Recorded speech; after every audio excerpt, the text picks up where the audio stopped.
Hello सम्पूर्णमा गएको जाइमास केही कुरा बोलौँ नबोलौँ हुन्छ तर पनि बोल्न मन लाग्छ किनभने राम्रैको लागि बोल्ने होइन। अब राम्रो लागि बोल्नु भन्दा पनि कसले कसरी बुझ्छ भन्ने कुरा हो। अब राम्रो कुरा त नराम्रो कुरा त भन्दिनँ तर पनि अब जापान स्टेटमा आउनेहरूले होइन अब जस्ट इच्छुक होइन सबैलाई आउन मन हुन्छ त्यो ठिक छ त्यो स्वाभाविक हो।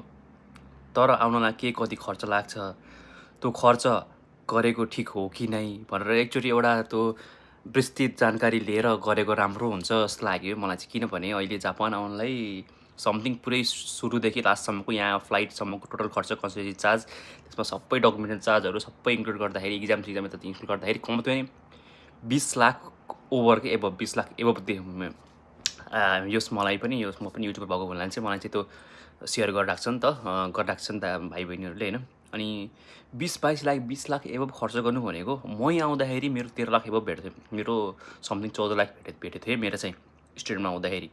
अब अहिले त्यही स्टेटमा आउँदाखेरि अब त्यो पनि जस्तो सिटी भए पनि उयो पढाइहरू सुनिनु गएको ल्याङ्ग्वेज भनेको उयो नै हो 2 वर्ष पढ्नै पर्छ। अब इन्टेक अनुसार कम थोरै हो 2-3 महिना कम पढ्नुपर्ने हो। अनि 20-22 लाख खर्च गरेर त्यो ऋण यहाँ आएर तिर्नलाई कम्ती पनि वर्किङ आउनुपर्छ।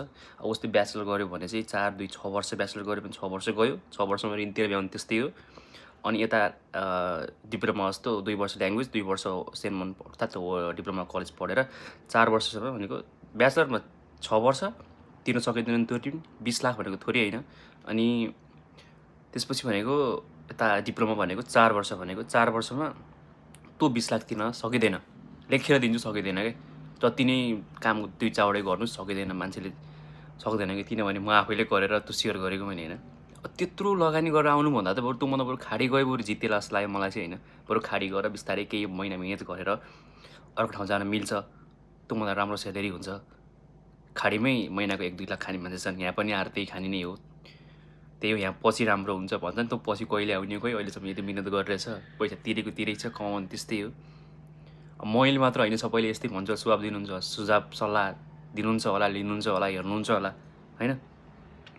चाहिँ राम्ररी बुझ्नुहोस् हो यो अझै पनि स्टुडेन्टमा आएर त्यत्रो समय 6-7 महिना पढेर छिटो हुन्छ भने 6-7 महिना हानेको टाइम थोरै होइन। त्यत्रो पढेर लास्टमा त्यत्रो अब स्टुडेन्टले भन्दा बरु वर्किङमै जापान आउने भन्छ भने वर्किङमा आउनुहोस् त्यही टाइम पिरियडमा अलि ध्यान दिएर स्ट्रगल गऱ्यो भने छिटो पास हुन सकिन्छ इक्जामहरू छिटो दिन सकिन्छ।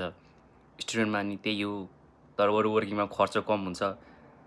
के आउनुहुन्छ हौ पहिलाको जस्तो छैन जापान त्यत्रो पैसा तिरेर खुलित्तै भयो भने त गाह्रो हुन्छ नि। So stay happy and stay गम्बात्ते।